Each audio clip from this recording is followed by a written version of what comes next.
araw ng pamamahinga.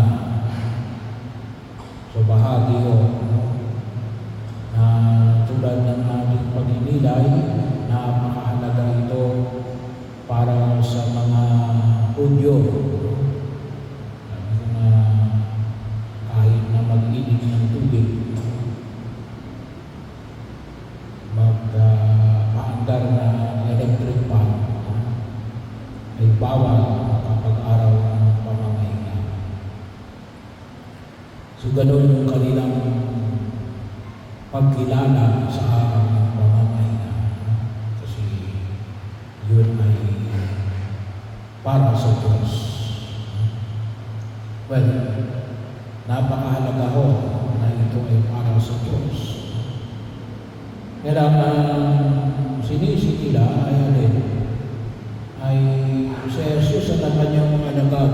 Bakit? Kasi hindi nila nakita yung pagkakilala kay Jesus bilang anak ng tao na may kapangyarihan kahit na sa araw ng pamamahinga. Hindi nila nakikilala si Jesus bilang Mesiyas. Kaya hindi nila nakita kung bakit exempted si Jesus at ang kanyang mga alagad sa araw ng pamamahinga. Bahagi yun para sa mga Hudyo. Well, of course, exempted yung mga saserdote, mga Levita, kasi yun ang kumikilo sa templo sa araw ng pamamahinga. Pero yung binahagi rin dito ni Jesus si Haring David at ang kanyang mga kasama, sila ay nagutom. Kasi para sa mga Hudyo, walang puwang Jesus at ang kanyang mga alagad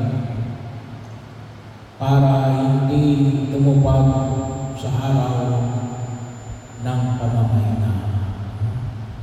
Para sa kanila ay walang karapatan si Jesus at ang kanyang mga alagad. Bakit? Kasi hindi nila kinikilala sa Jesus bilang guro. Hindi nila kahit matamang guro at ng mga alagad ng isang itinuturing na guro.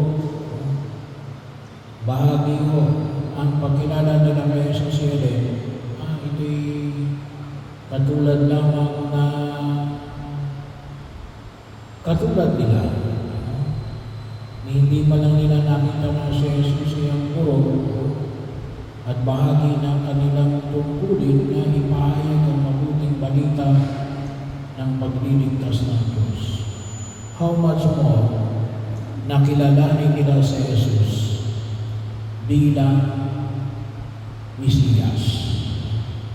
Hindi lalong malayo nakilalanin nila si Jesus bilang hinihintay na tagapagligtas.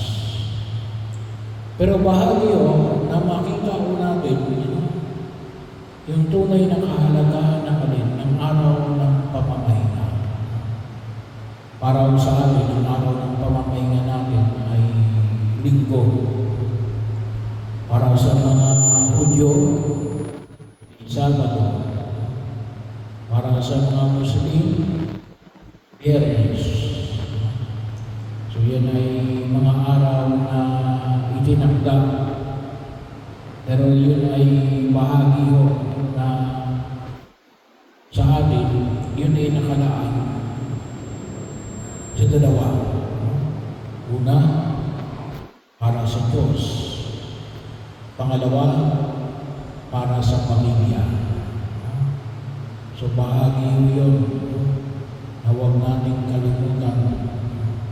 Hindi lang para sa Diyos yun, para din sa pamilya na magkasama-sama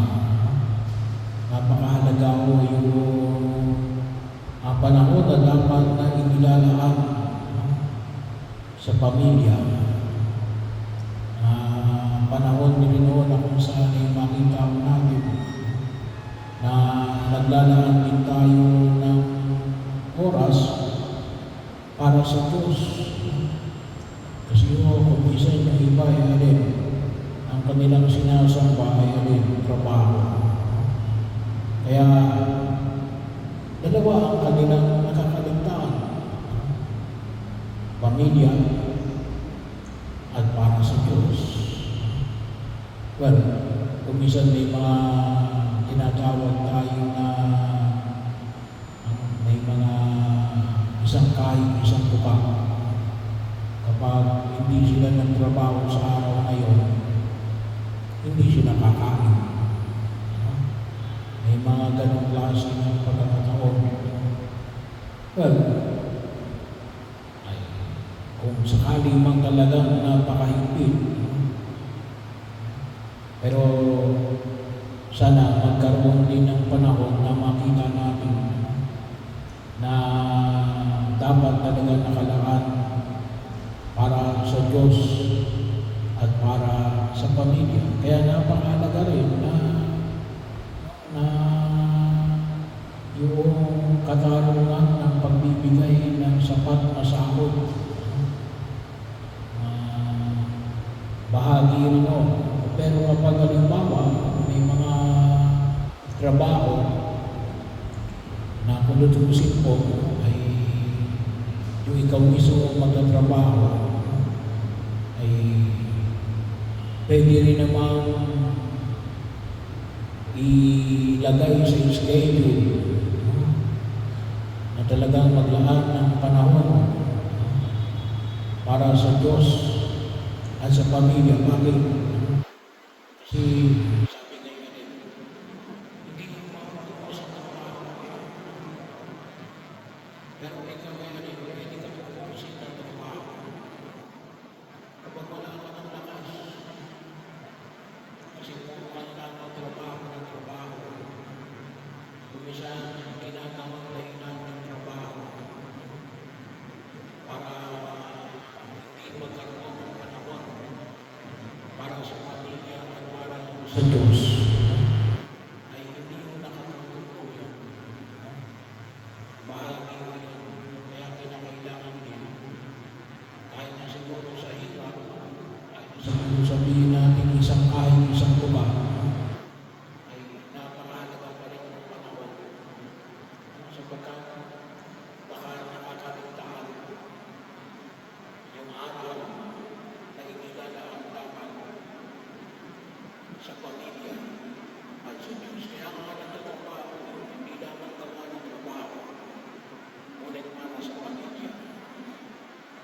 So, hindi mo rin dapat inubos sa sarili mo sa trabaho para lamang mawalan ka ng panahon sa Diyos at sa pamilya. At hindi pwedeng may dahilan na kaya wala kang panahon sa Diyos at sa pamilya ay gawa ng kinakailangan mong magtrabaho para meron mo ang iyong pamilya.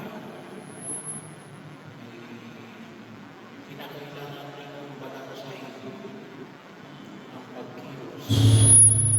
At kinakailangan din yung tinatawag natin time management. Kinakailangan